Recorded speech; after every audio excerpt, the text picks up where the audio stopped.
I'm the sister who was always told to stay in my lane. Every boyfriend I ever had, my sister took them. And Mom blamed me. Stop tempting men in front of her. But nothing prepared me for the night I opened my own bedroom door and saw them in my bed. She didn't even flinch, just looked at me and said, "I did you a favor." He barely lasted 10 minutes. I didn't scream. I didn't cry. I just walked out. But what I did next, it ruined her life forever. Before we dive in, tell me, what time are you listening to this, and where are you? Drop a comment below. I read everyone. Sunday dinners at Mom's house used to feel like a tradition worth holding on to. Ever since Dad passed, I kept showing up, thinking maybe keeping that ritual alive would somehow keep him alive too. But lately, walking through that front door felt more like walking into a lion's den. It was late summer in Asheville, the air heavy and humid as I pulled into the driveway of the little house I'd grown up in.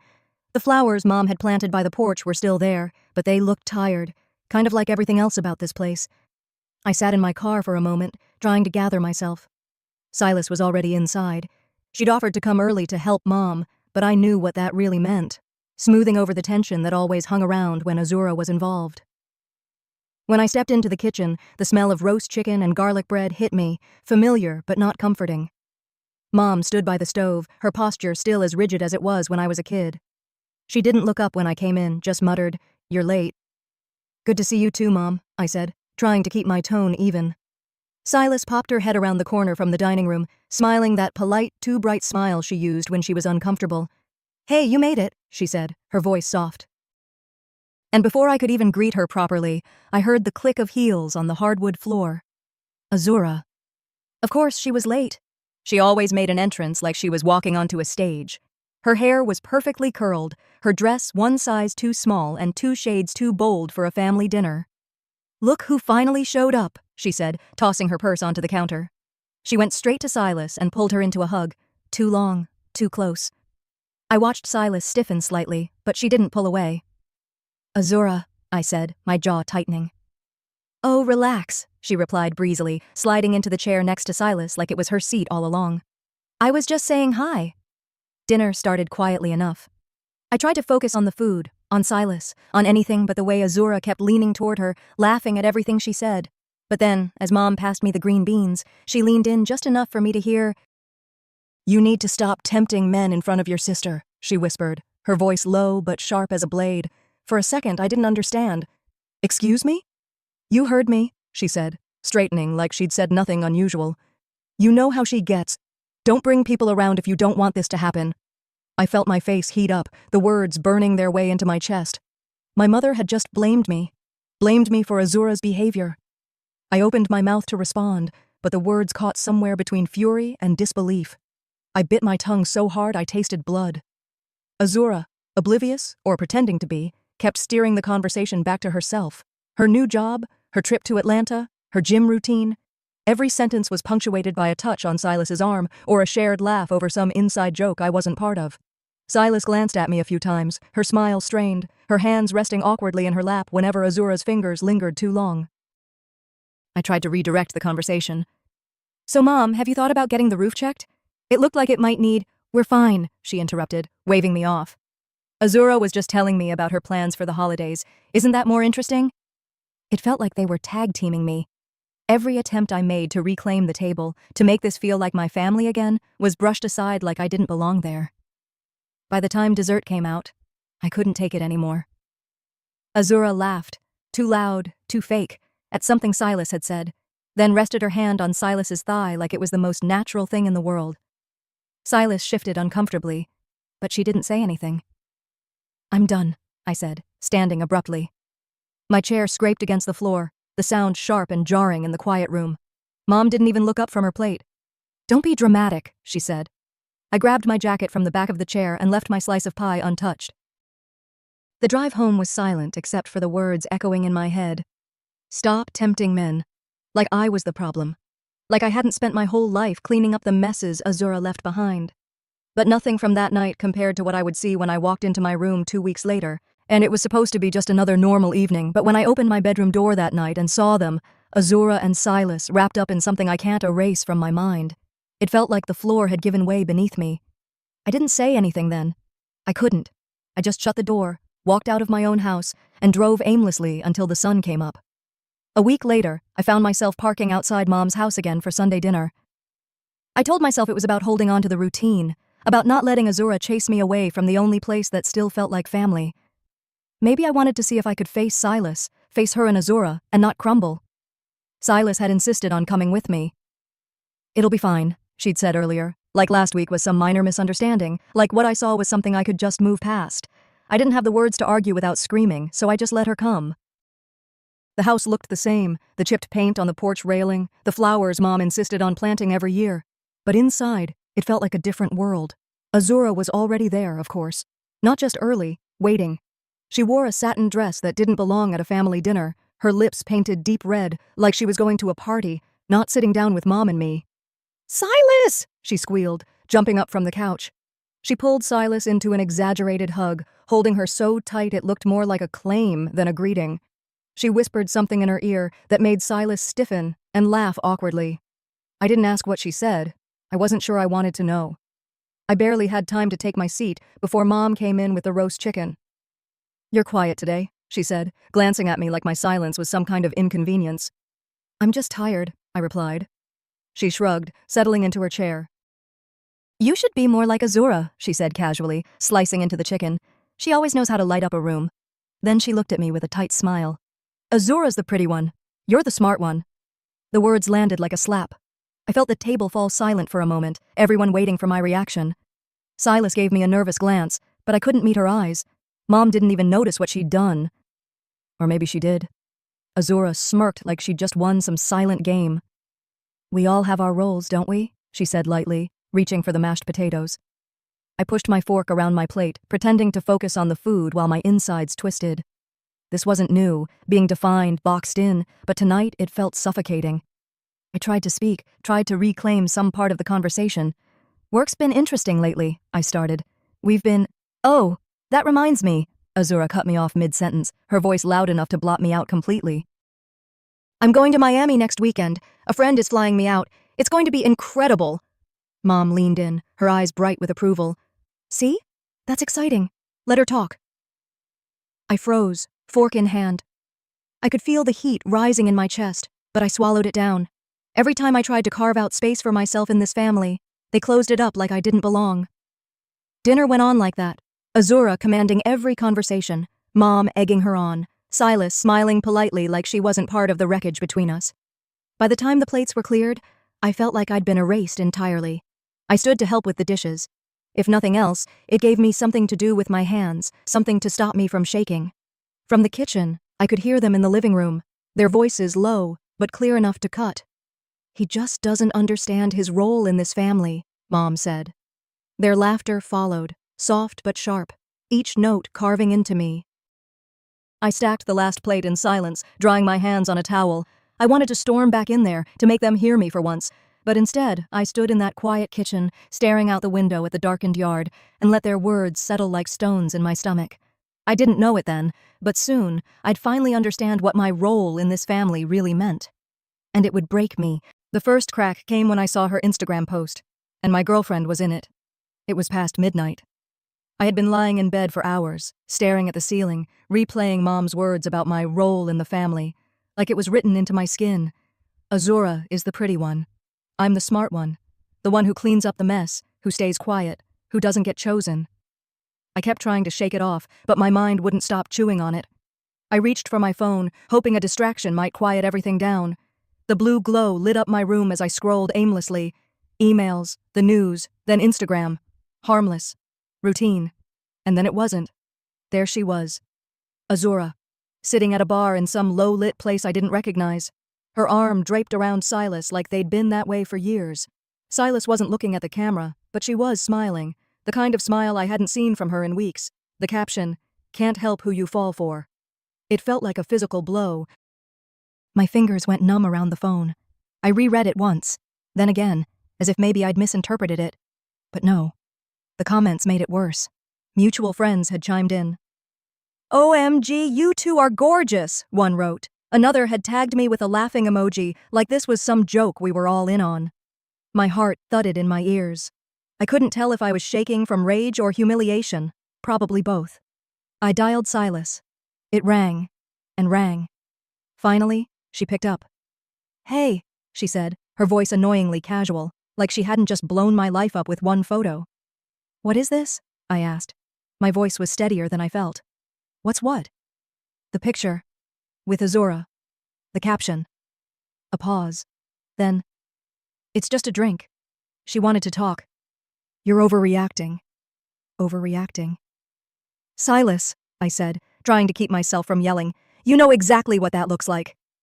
She sighed, like I was a child throwing a tantrum. "You need to calm down. It's not that serious." "Not that serious." And before I said something I couldn't take back, I hung up. The silence in my apartment roared louder than her voice. I set the phone down on the counter, then picked it up again, staring at that photo, like if I glared hard enough, it might vanish. I wanted to throw the thing against the wall. Instead, I paced, back and forth, my brain spinning out. Did I do this? Did I bring this on myself? Mom's voice echoed in my head. "Stop tempting men in front of your sister. You know she can't help herself." Maybe this was my fault. Maybe I kept walking them both into these traps without seeing it. And then, like a thread pulling tight, I was back in my high school bedroom, 17 years old, crying into my pillow after Azura kissed Trevor at my own birthday party. "It's just innocent curiosity," Mom had said then, brushing it off like I was overreacting even as I sobbed. It wasn't innocent. It never was. It was a pattern. My chest ached as I leaned against the kitchen counter, staring out at the city lights through my window. I poured myself a drink, though I barely tasted it. I thought about how many times I'd swallowed it down, the humiliation, the little cuts that everyone told me weren't that deep. But tonight, staring at that post, I realized how much I'd let them carve away at me. This wasn't just about Silas, or Trevor, or even the caption. It was about every time they'd told me my place and expected me to stay there. I swirled the glass in my hand, my reflection warped in the window. "This ends now," I said out loud, my voice sounding foreign in the empty room. No more pretending I didn't see it, no more playing my role. But nothing could prepare me for what I'd find when I opened my own bedroom door, and it felt like walking into a nightmare. Only it was real, and it was mine. 2 days had passed since that Instagram post. I'd barely slept, going through work like an automaton, carrying out tasks as if on autopilot. All day at the office, I had built up this quiet resolve. When I got home, I'd confront Silas. Not through a phone call, not over text, face to face. I rehearsed the words in my head while finishing up reports, grabbing my coat, driving home. By the time I reached my building, I had convinced myself I was ready. The evening air was warm, sticky from the lingering summer heat. I juggled a grocery bag in one hand, my keys in the other. The hallway smelled faintly of someone's cooking, garlic and onions, comforting in a way I desperately needed. As I reached my door, I could still smell my own cologne from that morning, faint but present, like a reminder that this was my space, mine. I pushed the door open and stepped inside. That's when I noticed them. A pair of stilettos by the entryway, glossy black with that red sole Azura always made sure everyone noticed. My heart gave a painful, almost audible thud. She's here. I froze, groceries dangling in my grip, a chill creeping up my spine despite the heat. Slowly, carefully, I set the bag on the counter. The apartment was quiet, unnaturally so. I could hear my own breathing. I knew. Before I even moved toward the bedroom, I knew. Each step down the short hallway felt like wading through wet cement. My chest tightened as I reached for the handle. I opened the door. And there they were. Azura and Silas. Tangled in my sheets like it was their place. Like I had walked into their room instead of mine. Silas gasped, scrambling upright, fumbling for the sheet. "It's not what it looks like," she started, her voice thin, desperate. But Azura didn't flinch. She didn't scramble to cover herself. She propped herself up on one elbow, met my eyes, and smirked. "I did you a favor," she said, her tone syrupy, cruel. "He barely lasted 10 minutes. For a moment, everything around me blurred. The bed, the curtains, even Silas's muffled protests. All I could see was Azura's face, that smirk, her words hanging heavy in the air like smoke I couldn't breathe through. I didn't yell. I didn't cry. I just stood there, frozen, feeling every ounce of blood drain from my body. Silas's voice kept droning. Excuses, apologies, I don't even know. My ears rang. My mind screamed to do something. Throw them out, scream, demand answers. But my body refused to move. Without a word, I turned. I walked out of the bedroom, out of the apartment, out of the life I thought I still had some control over. My keys were still in my hand.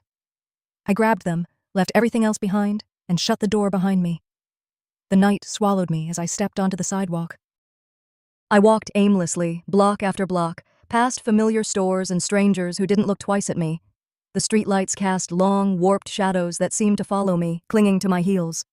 My mind replayed the scene on an endless loop, the way Azura looked at me, not with shame, but with triumph, like she had won something. And Silas. God, Silas. It wasn't even the act itself, though that gutted me. It was the carelessness. The way they took what little safe space I had left and desecrated it. My bedroom, my bed, my life. I felt like a ghost drifting through my own existence, watching it unravel in slow motion. I don't know how long I walked. The city grew quieter, the buzz of late-night life fading into stillness. My legs ached, my hands clenched and unclenched at my sides. Somewhere between the grocery store on 4th and the darkened park a few blocks over, I realized something. This couldn't end like all the other times. Not this time. They weren't going to carve me down to nothing and walk away smiling. Under the cold glow of a street lamp, I decided something. This wasn't just betrayal. This was war. And the plan started forming before I even made it back to my apartment. But once I walked through my door, all that faint fire in me dimmed. The walls of my place felt smaller, the air heavier. I shut the door, locked it, and let my keys clatter to the counter. For a long time, I didn't move. I just stood there, staring at nothing.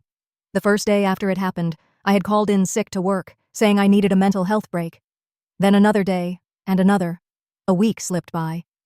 My apartment turned into a tomb. Curtains drawn, dishes stacked high in the sink, takeout boxes on the counter, mail piled up unopened. I couldn't even bring myself to shower most days.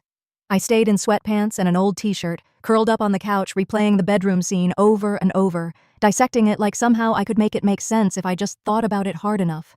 Maybe if I'd confronted Silas sooner. Maybe if I'd been more fun, more exciting. Maybe if I hadn't brought her around my family so much. My mind clawed at every what if, every self-inflicted cut, until I couldn't tell if I was angry at them or at myself. On the 5th day, my phone buzzed. Azura's name lit up the screen. I ignored it. Then Mom. I ignored that too. They alternated for hours. Calls, texts. I finally turned the ringer off, threw the phone on the couch, and went back to staring at the ceiling. It wasn't until later that evening I heard it. My phone had slid between the cushions. I grabbed it to silence the constant vibrating and accidentally answered a call. Azura's voice spilled out, loud, animated. She hadn't realized I'd picked up. "He hasn't answered me all week," she said, like she was laughing about it. Then Mom's voice, sharp as ever. "Don't take it personally, sweetheart. He should be grateful anyone even wants him. He's lucky you even talked to him." I froze, the phone pressed against my ear, their words ringing louder than anything I'd heard in days. They weren't talking to me. They were talking about me, and they sounded amused. I hung up without a word and sat there on the floor, phone in my lap, my breath shallow and shaky. The humiliation hit harder than anything else. The realization that they had been mocking me behind my back for years, turning my pain into their private entertainment. I slid down until my back hit the couch, my knees pulled to my chest. My apartment was silent again, but their voices echoed in my head. "He should be grateful. Lucky you even talked to him." It was like every memory of Azura's little thefts. The boyfriends she took, the inside jokes she shared with them while I sat there pretending not to notice, came flooding back. And Mom, always excusing her. "She doesn't mean anything by it. She's just young. She doesn't know better." Except she did. She always knew exactly what she was doing. I stayed like that for hours, staring at the floor. By nightfall, I dragged myself into the bathroom. The overhead light was harsh, unforgiving. I stared at my reflection in the mirror. Sunken eyes, messy hair, a shell of myself. "If I keep letting them define me," I whispered, my voice hoarse from disuse, "I'll die like this. Invisible." I didn't want to live like this anymore. Caged in by their labels, defined by their cruelty. Something shifted then. Quietly. It wasn't an explosion, no dramatic epiphany. Just a steady, deliberate breath as I straightened my posture and looked myself in the eye. They thought I'd stay down. They thought I'd keep playing the role they'd written for me. The quiet, disposable one. Not anymore. Back in the living room, I pulled my laptop from under a stack of unopened mail and powered it on. My fingers hovered over the keyboard for a moment before I started searching. Ways to protect what I had. Legal resources. Old contacts who owed me favors. I made lists. I read until my eyes burned. They thought I was weak. They'd forgotten who I really was. And then, like a lightning strike, I remembered Vincent, the kind of man who could destroy Azura from the inside out. All I had to do was introduce them, and let her do what she always does. That thought replayed in my head over the next 2 weeks like a mantra, steadying me when the old waves of grief tried to drag me under. I spent late nights hunched over my laptop, scrolling through profiles, articles, and whispers buried deep in comment sections. I wasn't just looking for anyone. I was looking for the perfect weapon, the kind of man Azura couldn't resist. That's when I found Vincent. He was exactly her type. Tall, sharp-dressed, that calculated smirk in every photo. He called himself a venture capitalist, but I didn't need to dig too deep to see the cracks. 2 restraining orders, a lawsuit that had quietly settled out of court, and rumors about women left broken in his wake. The kind of man who could charm a room while hollowing it out. Exactly the kind of poison Azura always sipped willingly. I reached out under the guise of business. A connection request, a polite email about an opportunity. When we met at an upscale bar downtown, I made sure to look the part. Composed but vulnerable, the picture of someone desperate for help. He slid into the booth with an easy grin, smelling of expensive cologne and arrogance. "So," he said, swirling his drink like we were old friends. "What's this really about?" I gave him pieces of the truth, carefully arranged. My sister's been difficult, manipulative. She has a way of taking everything from me and making me thank her for it.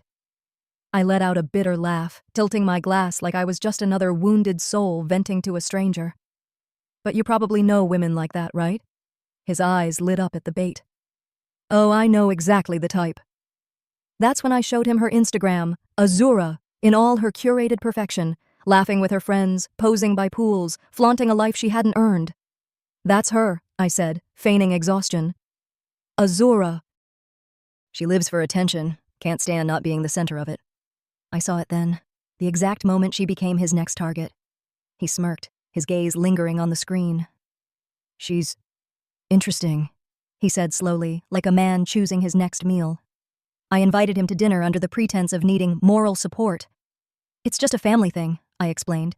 "It'd help to have someone on my side for once." He agreed without hesitation. Sunday came, and I arrived at Mom's house early. My stomach knotted. Vincent pulled up not long after, stepping out of his car with flowers in hand, the perfect picture of a gentleman. Mom was instantly charmed, her sharp tongue softening under his polished compliments. And then Azura walked in. I didn't even need to say a word. Her eyes landed on him, and I knew I'd won. She was magnetic in her faux innocence, laughing at his jokes, brushing his arm like they were sharing secrets, barely acknowledging I existed. And Vincent played his part perfectly, attentive, interested, giving her just enough to keep her chasing. I sat at the table in silence, watching them spin their little performance. It should have made me sick, and in a way, it did. But under the nausea was something else, grim satisfaction. Dinner passed in a blur. Mom giggled at Vincent's stories. Azura preened under his attention. And I, for once, wasn't part of the circus. I was the ringmaster. When I left that night, I lingered in the driveway long enough to see them standing on the porch, heads close, whispering. Azura's hand brushed his sleeve, his lips curved in that knowing smirk. Good. Let her think she's winning. Because what she didn't know, what none of them knew, was that I'd just handed her the match that would burn her life down. And it didn't take long for the fire to start spreading. Azura has never been good at subtlety. If she was happy, the whole world had to know it. My phone lit up constantly with her posts, her draped across velvet chairs at rooftop bars, Vincent's arm always somewhere in the frame, tagged locations at the kind of restaurants where a single plate costs more than my weekly grocery bill.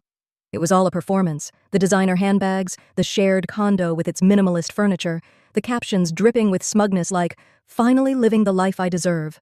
Mom bought every second of it. At dinner, she'd gush as if she were Azura's personal publicist.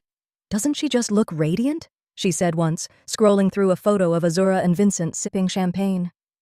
She finally found someone successful who appreciates her. I nodded silently, keeping my expression neutral. I'd mastered that mask, the one that made me look supportive while my thoughts spun like gears in a machine. Let them think I was just the quiet brother sitting at the table. But behind the scenes, I was watching everything. At first, I didn't need to look too hard to spot the cracks in Vincent's stories. He bragged about his business trips to Miami, but his Instagram stories showed him in town, hitting the same bars I knew too well. His investor meetings somehow always ended with photos of him poolside, drinking top-shelf whiskey. When I asked Azura, gently, if she'd ever actually seen one of these supposed investments of his, she rolled her eyes. "You're just jealous," she snapped, her voice dripping with that cruel sweetness only she could manage. "Vincent's a man with real ambition. Not everyone wants to live small like you." I didn't bother arguing. I'd learned long ago. Azura only heard what she wanted to hear. It didn't take long for the hook to sink deeper. She moved in with him, not just for convenience. She handed him access to everything, her savings, her accounts, all in the name of shared expenses. Mom practically threw a parade about it.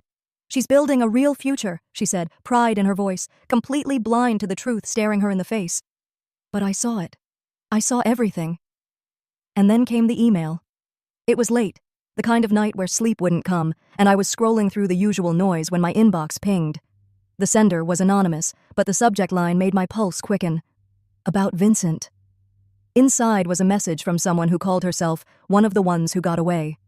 She'd been with Vincent years ago, she said, and had barely escaped with her finances intact. Attached were screenshots, documents, even legal filings, proof that Vincent wasn't just a charming con artist. He was under active federal investigation for securities fraud. I sat there for a long time, staring at my screen, feeling the gravity of it settle over me. My hands didn't shake. My heart didn't race. Instead, there was this chilling clarity, like someone had finally handed me the last piece of a puzzle I'd been working on in the dark. I saved everything, every screenshot, every document, every whispered accusation. I created a folder on my desktop and named it Insurance. That night, I didn't post anything. I didn't text anyone.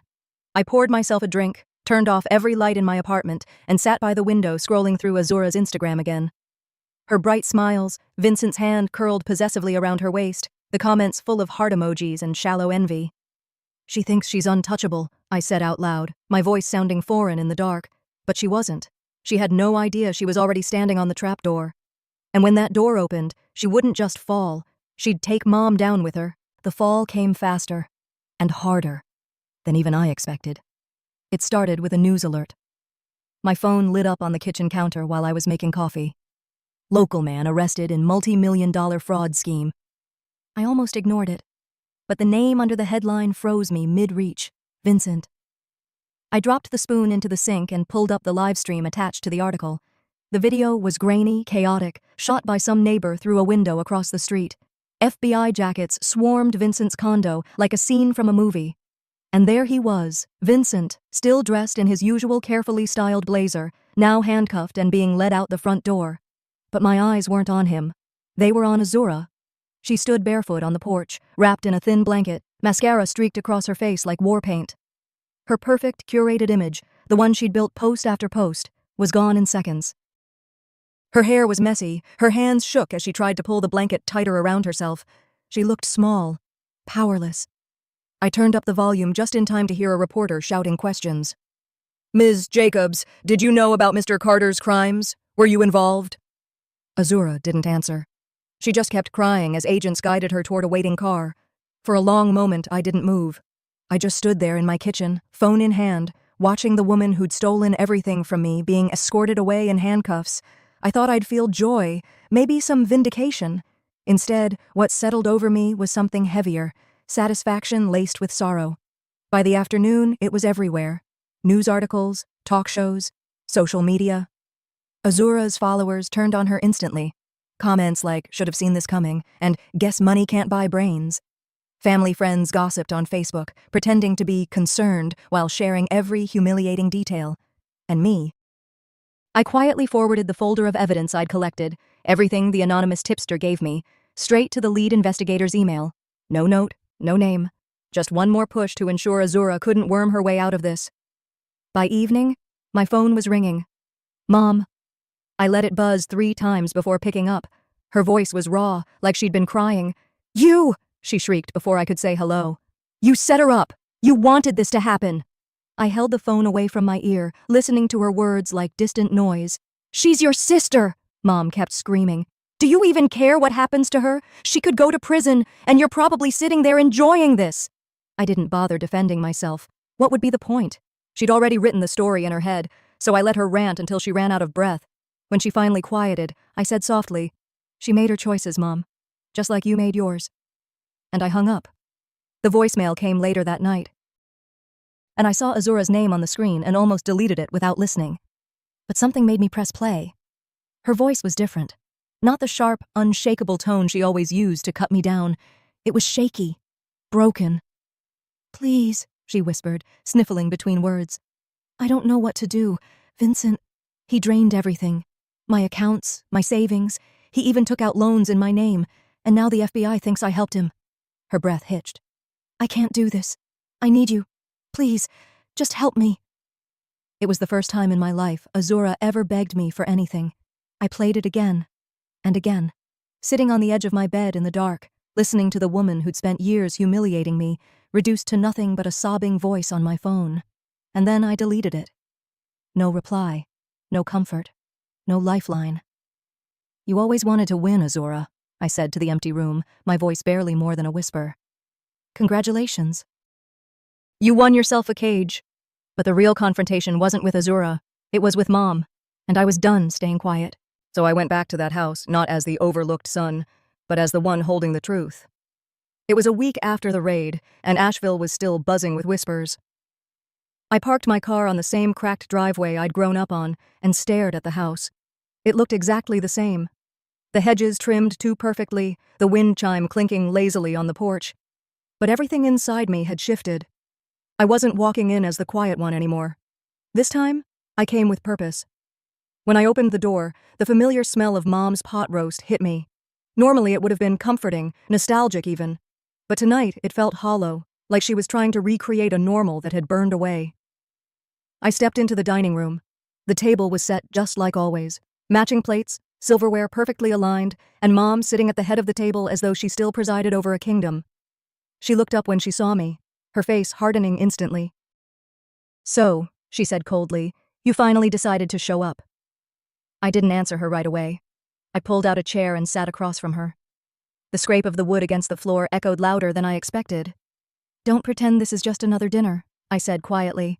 My voice sounded different, calm, deliberate. "We both know why I'm here." Mom crossed her arms. "You mean to gloat? To rub it in that your sister's in jail?" I let out a short, humorless laugh. "No, Mom. I'm here to finally tell the truth you've been too comfortable ignoring." Her eyes narrowed. "What truth?" I leaned forward, elbows on the table. "That I knew who Vincent was before I introduced him, that I let her walk into that mess. Because you, both of you, spent years tearing me down like my pain didn't matter.